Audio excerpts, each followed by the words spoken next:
So today we are going to talk about the Bilderberg Group.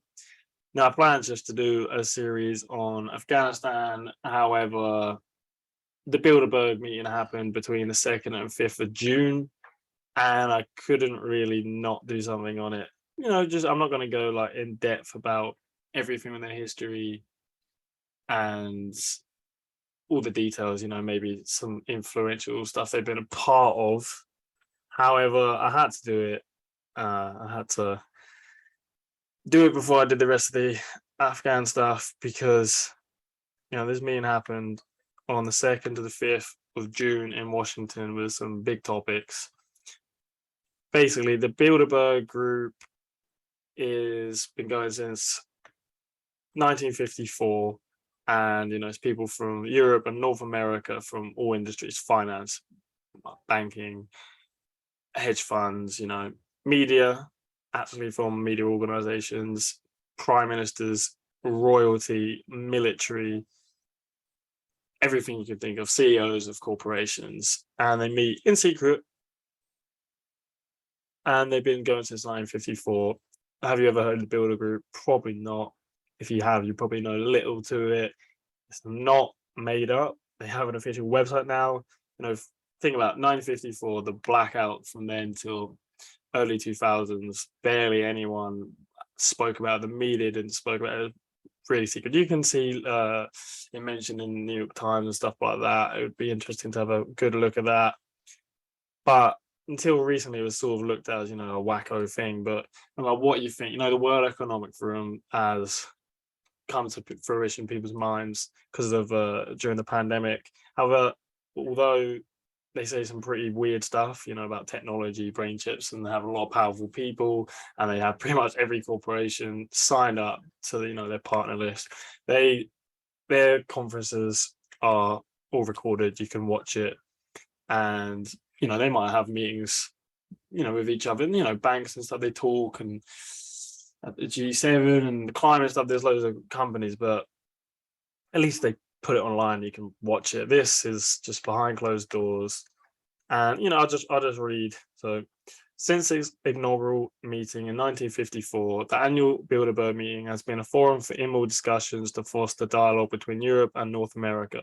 Every year, approximately 130 political leaders and experts from industry, finance, labor, academia, and the media are invited to take part in the meeting.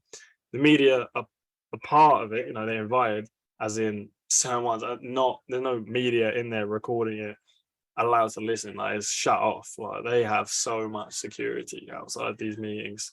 They go, all to these big hotels throughout Europe and North America, and the security is insane. I'll attach some clips of some stuff, like, because people start catching on who are into this sort of stuff and going there. This was released, like, gave no one much of a chance to get there, but normally there's like quite a few people outside of there, and it actually made the mainstream media start talking about it. However, they're not allowed in there to report it. So about 2/3 of the participants come from Europe and the rest from North America, 1/3 from politics and government, the rest from other fields. The meeting is a forum for informal discussions about major issues. The meetings are held under the Chatham House rule. That comes from Chatham House, the Royal Institute of Affairs from Britain, which states the participants are free to use the information received, but neither the identity nor the affiliation of the speaker nor any of the other participants may be revealed. So they're basically saying you're allowed to speak about the information there as long as you don't say who said it. Still doesn't seem to happen, because there's a steering committee. So there are people who go there every year, and the steering committee obviously changes after a while, but there are key members who go every year. I mean, David Rockefeller went there 1954, and he went till he died, and I think he died in 2017. So he was there every year. Henry Kissinger still goes. He's been there almost every year. There's been loads of people went every year. And if you speak about it, they say that, but if you do, you probably won't be invited back if you're not up to it. Thanks to the private nature of the meeting, the participants take part as an individual rather than in any official capacity.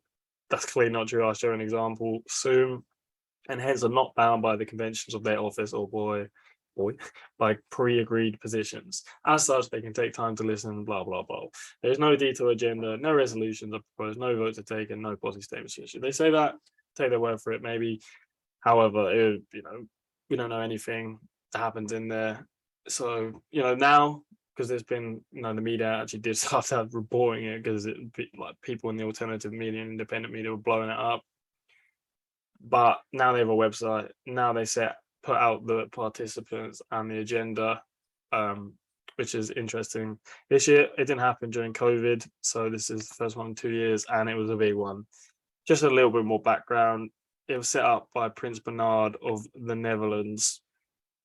Let's see if it has it here. Meetings were chaired by Prince Bernhard of the Netherlands, so royalty, till 1975. There was a big arms scandal involving him and Lockheed Martin. I don't actually know loads about it. I'm not going to it. And it was held at the Bilderberg Hotel, which is where it gets his name. But there's been a lot of people who have gone. So here's just an example of some of the steering committee. There's royalty, you got House of Lords, Parliament, European Parliament, NATO. There's been big stuff, and just want to have a look at the participants. So Tony Blair's been there. You can see him actually in a YouTube video admit that to by Luke Radowski, We Are Change. Gordon Brown, David Cameron, but he didn't admit it. Bill Clinton, you can also see him in a clip. Obama, you can actually see his aide. Basically, they had to try to trick the media to scare off. They all thought he was at Hillary Clinton's house, but he was here. Been loads of prime ministers, all of that, royalty. What's some other big names? They said Prince Charles had been there, and Prince Philip. I'm not sure. Prince Philip was good friends with Prince Bar of the Netherlands. They set up the World Wildlife Fund, the WWF. They're good friends, so wouldn't put it past it. There's been a lot of royalty, but if you want to go through this and just see the who's who, yeah, it's pretty astounding. And the reason is I didn't even plan to do this. I wanted to do a series on Afghanistan and carry on with that, but just the fact that. So let me just show you the topics. Think about what's going on in the world right now. So you've got Russia, China, the end of the COVID-19 pandemic, all the stuff that's happened there, the financial collapse, the sanctions that have increased that, inflation, how expensive petrol is and everything like that. But look at this. So as you can see here, it was in DC, the place you might expect it to be after 2 years of not being there, and a lot of stuff going on now. 120 participants from 21 countries have confirmed their attendance. So look at the first 6, and then also that one. Geopolitical realignments. Basically, who sanctioned Russia, who sanctioned the war, who spoke out. So you got obviously all the West spoke out, Australia, Japan, and then there's been geopolitical realignments because of this. Pakistan and India didn't speak out. There's been a change of personnel in Pakistan, so we'll see what happens there. But South America and stuff, they don't hate Russia. They was already, sort of aligned and becoming aligned, except the ones who are America's friends, basically. NATO's challenges. So Russia, China. Oh, then we got China as own. Indo-Pacific realignment. That's China, Australia, stuff like AUKUS. Britain, Australia, and America with the nuclear submarines, and then you've got the Quad, India, Japan, Australia, and America, who are a bulk against China. Then you got Sino US tech competition, that's between the US and China, and then Russia. So all these are just aimed at Russia, China. They're not invited. There's no people from Asia. The Trilateral Commission, who are actually, this is my website. I've got a bit about Bilderberg and some people who've been there. Plan to do some more. But the Trilateral Commission was set up by Zbigniew Brzezinski and David Rockefeller, who basically, the Bilderberg Group said no to David Rockefeller about getting people from Japan. They wanted to integrate Asia. So he just made his own group in 1973 called the Trilateral Commission with Asia. But here, there's no Asians here. They probably here and there invite them, but it's a European and North American thing. So they're talking about all these subjects without them there. It's like if Africa is on there, they're not invited. They're just choosing, stuff for them without actually asking them. Continuity of government and the economy, disruption of the global financial system, disinformation. See that one. So on the face of it, they say they're there for good. You know, they're trying to help people, and they got disinformation on there. So disinformation, most people is, so misinformation and disinformation is where, you know, the wrongful information. Misinformation is I shared something on Facebook that was wrong about, you know, COVID or whatever, and disinformation is on purpose.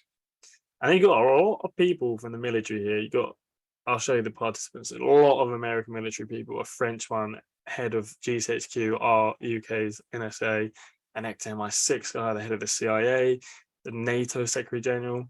They're talking about disinformation.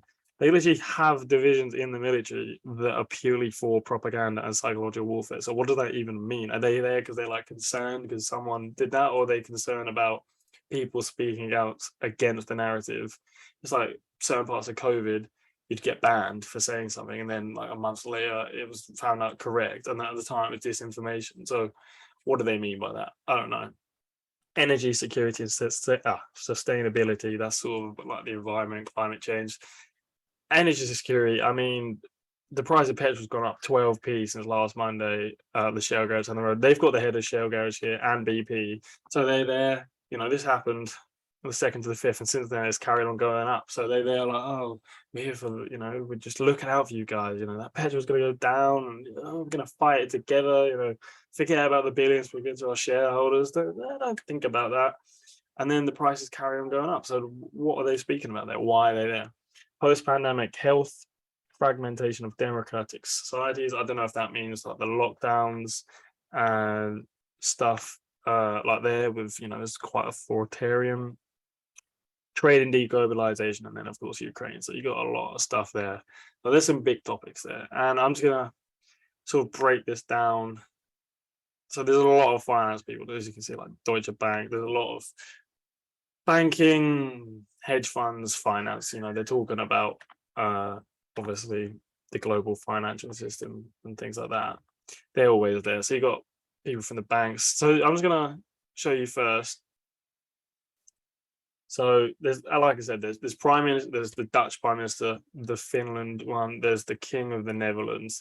Michael Gove's there from Parliament. Loads of people from Parliament. The head of Shell, BP, Pfizer, NATO, the CIA, GCHQ, the military. There's even people from the Atlantic, the Financial Times, the Economist, and all these people are meeting in secret and have, you know, this group's been happening for years. There has been media attention in the last few ones, and the only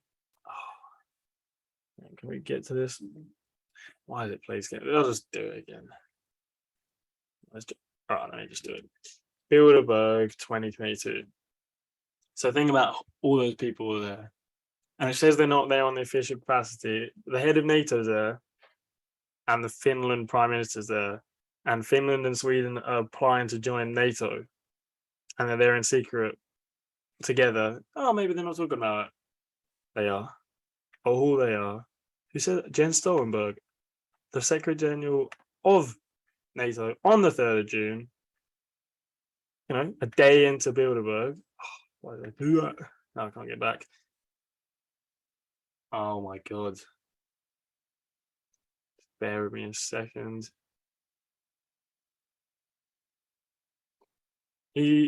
Great to meet with Prime Minister Marina Sana of our close partners Finland in Washington, where Bilderberg said, we discussed the need to address Turkey's concerns and move forward with NATO membership. Remember, it said in the thing that then there is an individual and not official capacity. Well, clearly that's just not true. Take part in the individual rather than any official capacity. Well, they're on a pretty official capacity. They're talking about Russia, China, NATO, realignment, and then the head of NATO and the PM of Finland is there discussing all these things. And he's even put a tweet out, and this is the best thing. No mainstream media organization has said a thing except The Guardian. And this is a guy, Charlie Sleuth, who's, you know, you can hear him talk about it. He started, went there as a joke, basically. And now he's been going every year because he realized, oh, it's a bit more serious. Charlie Skelton, sorry.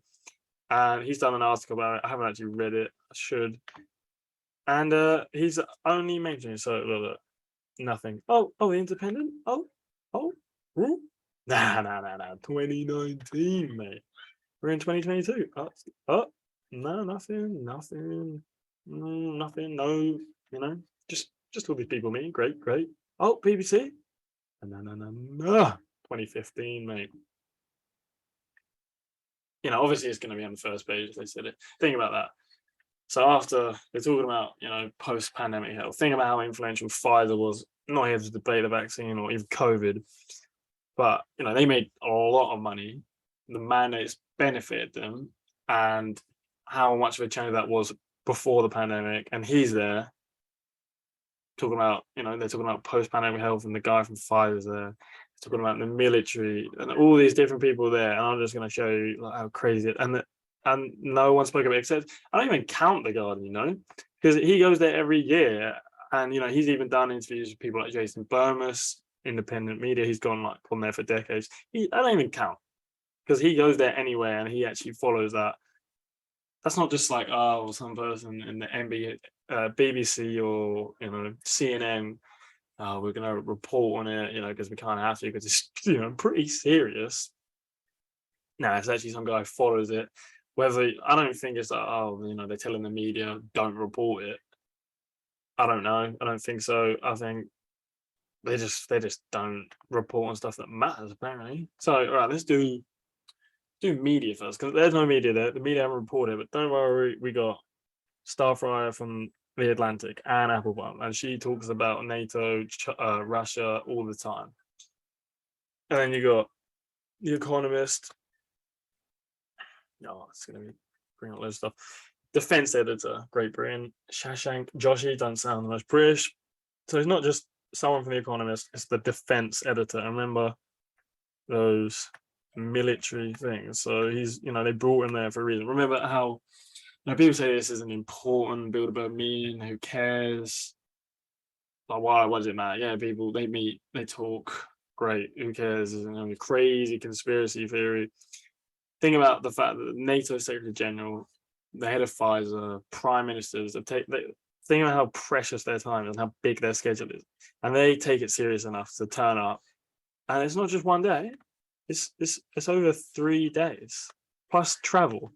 And they're taking a big chunk out of their calendar. So if they take it serious and they rock up, I think we should. There's another economist, and the Economist is pretty establishment news, but I don't know who reads it. Honestly, I don't know who reads it. Editor-in-chief, another British person, Zanny Minton Beddoes. I don't know who that is. And then you also have someone from the Financial Times, which is interesting. A lot of British newspaper people. Chief of Foreign Affairs commentator, Gideon Rack. Don't know who that is. I just realised when I said it doesn't sound British. Don't have to be British to work for a British newspaper. Okay, they have at the Atlantic, 2 Economists. The Economists are always there, and the Financial Times. The Atlantic is like basically NATO's mouthpiece. Really, they are big on NATO. Look at their board. So you got media people there. So we're in the 15th of June now. It's been 10 days since it ended, and the people who attended, as Financial Times, have not put out an article about this. It's interesting. Not really secretive at all. All right, start with the media. There's loads of finance, loads of banks, Deutsche Bank. You can go through that. I don't know a lot of the European names of participants and the banks and whatever. So you take a look at that. And then just quickly, we got BP here, Bernard Looney, and we got Shell. We got Shell twice? Not once. That's also the CEO of Shell. So you got 2 heads of, I think there's at least top 5, say top 7 oil companies in the world. So you got Shell, BP, ExxonMobil, I think it's Chinese one, Aramco from Saudi Arabia, all the biggest, and they got 2 of the biggest. I'm surprised they don't have any more American ones. That's massive. And they're there. Goldman Sachs, just a big bank again. Right, now let's do military. So let's just start with national security as 4. So look, Senior Director for Technology and National Security. Well, tech competition. Oh, and it's national security. National Security Council is, I'll just show you. It's like part of the government in America who are basically like, I don't actually know how to sum it up. Let me Wikipedia do the job. No, America. Come on. The National Security Council is the present principal forum for national security and foreign policy decisions with basically in their cabinet. So pretty important.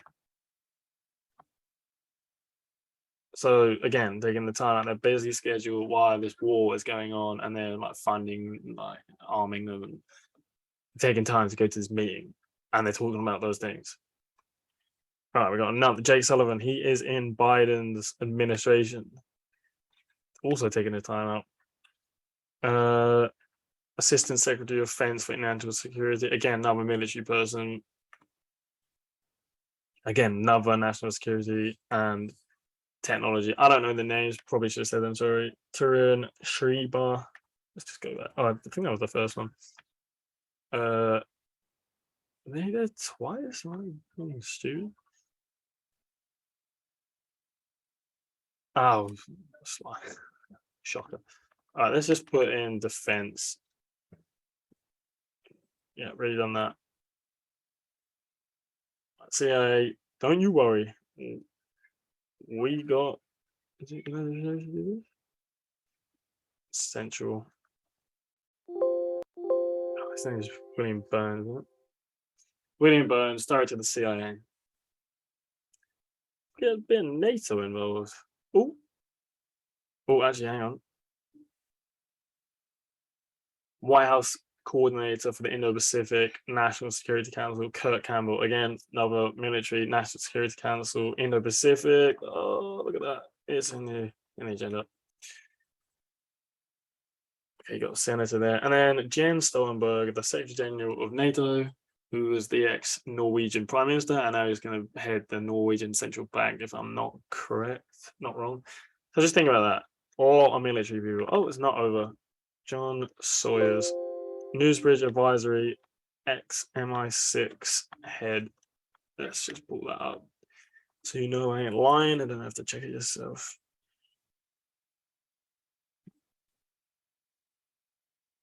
He's a British intelligence officer, diplomat, and civil servant. He was chief of the Secret Service, I think, yeah, till 2014. I think he also sits on the board of BP. Yeah, he can go on BP's where he gets a nice 500 grand a year, and he had something to do with the Iraq War. I'm pretty sure. Yeah, no, pretty important character. I'm sure he cares a lot about disinformation with WMDs and all. That was a mighty mistake by the old British and the Americans, wasn't it? Now, I'm sure. And then we've also got Jeremy Fleming, director of the British Government Communication Headquarters, GCHQ, the British version of the NSA. Yeah, so can't Freedom of Information Act, MI6, GCHQ, or MI5. So even the CIA declassifies stuff and have a reading room of declassified stuff, and you can read about their coups in South America, Iran, which along with MI6 and CIA we did to overthrow the government, which then for Anglo-Persian oil, which then became BP. So 953, CIA and MI6 with overthrow Mohammed Mossadegh and install the Shah, who was the dictator till 1979. And it was Kermit Roosevelt, who was Roosevelt's cousin, who headed the CIA operation in it. And you can read all in his memoirs about it. And Churchill saying to him, it would have been great to have been part of this operation with you. Anyway, that was a side note. How did I even get there? BP. Oh yeah, sorry. Yeah, you can they actually declassify stuff. You can read about it. Not GCHQ, MI6. Good to see we have a guy from GCHQ, our secret being, with all these powerful people in banking and stuff and the media, in secret from an organization who's completely secret. Yeah, that's great. There's probably some more military people in here as well. Let's do some officials. So you got Prime Minister. Let's just Just whack that in. Deputy Prime Minister of Canada, who also sits on the board of the World Economic Forum. You got the Prime Minister of Finland, as I said before, like, I don't know, gloss over that. And they've got people in the Finnish media here. Sorry, I actually glossed over that. There's some people from Denmark and Finland in Finland in the media. It's great that NATO is meeting with the media, and the Finnish media is there as well, as well as the Prime Minister. And then you have the Prime Minister of the Netherlands, and don't you worry, we also have the King of the Netherlands. So I've been skipping over the names again. Don't even get his first name. Oh, H. Majesty. Don't know. Didn't even get his name. We have to look that up. But yeah, there's normally Dutch royalty there. Prince Bernhard of the Netherlands, who started it. He was obviously part of Dutch royalty. He was actually German. And then you have his daughter, Queen Beatrice in the Netherlands, who went every year. She was Kissinger and Rockefeller, always there. So you've always got some Dutch royalty and some just royalty, Spanish royalty there sometimes. You can go back and look at some of the meetings. Maybe I'll do that another time. And then you got, so for us British people, we got Michael Gove there. So you'd think Richie Sunak maybe a bit more important finance, but I take it seriously. He's been invited. It's a certain list. Think about how many corporations, all sorts are in Europe and North America, and politicians, and Michael Gove's been invited for a reason. That actually reminds me of someone from the French military there. Just getting back to that military angle. Oh, is it seriously gonna do that?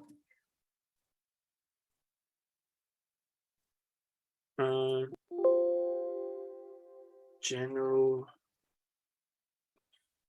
There you go. Director General, Ministry of the Armed Forces, France, Bernard. And I think we have the Joint Chiefs of Staff as well. Former Chairman of the Joint Chiefs of Staff, Michael Muller, another military person. There's packed with military people. So you can go through this. There are a lot of politicians in here as well, a US Senator. And then you got Chairman of Pfizer. Then you got GlaxoSmithKline, Emma Worsley, Great Britain. That's a massive pharmaceutical company. So people was on Twitter during the pandemic that obviously Pfizer was what got them biggest fine until recently from the Department of Justice in America, $2 billion. But GlaxoSmithKline got a nice $3 billion one. Just gonna put that in there. I think there's people from foundations here, banks, European Parliament. You have people from UNESCO, like the UN, and then there's a lot of AI stuff. Google, so Facebook here. Don't you worry. Facebook Chief AI Scientist Jan LeCun. Google, Eric Schmidt, former CEO Chairman of Google, former Chairman of Alphabet, who Alphabet is the parent company of Google. Google created it. So Alphabet looks over Google, YouTube. Remember, Google owns Android, all this. There's actually interesting thing here, DeepMind. That is a subsidiary of Alphabet, and it's AI in Britain. So there's a lot of AI. Let's just type in AI. All right, I'm not gonna find more. You've got Microsoft. You've got Palantir, so you got two Palantir people. One of them, Peter Thiel, is the CEO. Sorry, it's steering committee member. So Palantir, they're getting a contract soon with the NHS for data. They got their seed money from Incutel, the CIA's venture capitalist firm. I will just show you that so you know I'm not lying. Hopefully, I was not incorrect in saying that. Right. Is it gonna? As of December, the company continues to have diverse private funders, King Louis, Stanley Dumaker, and Incutel of the CIA. So, as you can see, and I'm pretty sure they got start money. Type in Incutel. Palantir develops technology by community scientists and analysis from intelligence agencies. So they get do a lot of contracts with the CIA and stuff anyway, through pilots facilitated by Intel. The only early investments were $2 million from the US Central Intelligence Agency, venture capitalist firm Intel, and $30 million from Thiel himself. Thiel also, so this is Alex Karp, different guy, CEO of Palantir. Peter Thiel co-founded PayPal with Elon Musk, and he also, I think, gave money to Facebook when it started up. So, pretty important person in the tech industry. I'm not sure if there's anyone else from tech here. There's through the years a lot of tech people, which shows even like people like Henry Kissinger is like 99. You know, on the steering committee, they start bringing more tech people into it. Obviously, with the tech competition, the military is sort of into like Amazon, Microsoft, Google.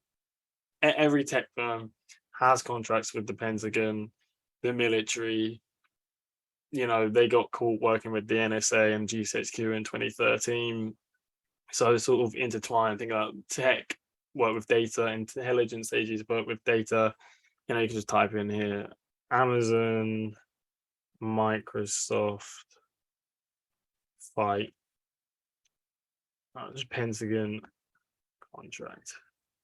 They was going to use Microsoft and they bumped them. Pentagon cancels $10 billion Jedi contract with Microsoft after Amazon China. So all these tech companies are intertwined with the Pentagon. There's loads of deals. There's a really good book called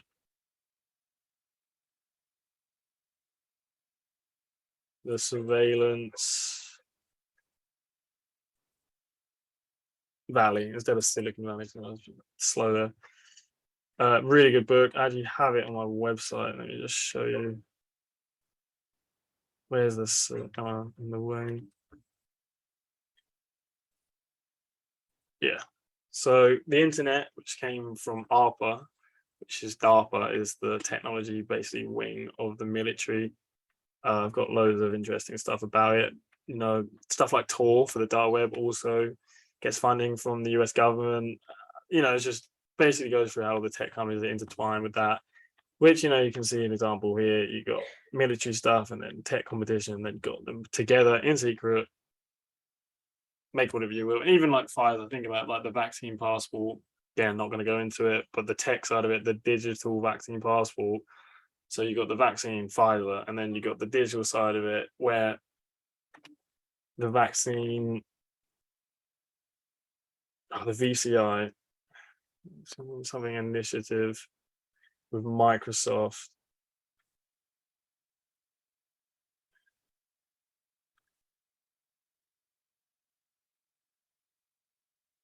Let's see if it's still knocking about. Where's their partners? Microsoft, and then MIDA is a military organization, and this was basically for a digital vaccine passport. So you got the guy from Pfizer, you got Microsoft here, and then you got the military who are all involved in this. You can look up MIDA is like an old. I'll do it for you. Might be lazy. Do it live, mate. Military.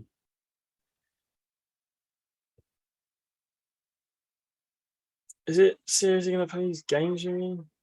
There you go. Hang on. My entire corporation. Non-profit organization. It's in Virginia. Of course, it's in Virginia. That's where the CIA and stuff is. So I think it was 958. Yeah. It works for the military. So you got all these people here, all meeting in secret, unreported by the media, even though there's media people there, with kings, banks, NATO, CIA, GCHQ, ex-MI6, Dave Petraeus, he's on it. He's a steering, maybe not steering committee. He's there like every year. Ex-military, Afghanistan, a lot, and they're all meeting in secret. It's completely unreported. And that's why I've been pulled into it. I'll probably stop it there. Still been rambling a bit. maybe one time I'll do a more concise video. I'm not an expert on Bilderberg, but you don't need to be an expert to go through this list and just read their meeting that says it's like Chatham House rules to think it's probably a bit dodgy, the fact no one's reporting on it. But there's plenty of people know more on it. I reckon I'll put it in the show notes. I'll try and put as much as I can in the show notes. True Steam Media, they're great on Bilderberg. Jason Burmis, I'll put a few things in, a few clips, and yeah, probably read that Guardian article. He did an interview with Jason Burmis, which was pretty interesting. Maybe I'll try to get him on the show one time, considering he's British. That would be cool, very cool. But I think I'll leave it there. If you want, have a look. You know, I've gone through like the main things, but it's pretty serious players there. You'd think it'd be worth talking about, you know, maybe instead of the Johnny Depp. I don't even know his wife's name. Who cares? You know, there's some important people in there, and there's always been important people through the years. Take a look at Wikipedia. I'll put it all in the show notes. But next time I'll probably do stuff about Afghanistan, but I thought I'd just take some time to go through this list a bit. I'm not an expert on these European names, but you know, you can look at the organizations and just look it up, and Deutsche Bank, like a massive bank. But I'll leave it there. Said good night last time. It's maybe afternoon, but I'll see you soon. Thank you.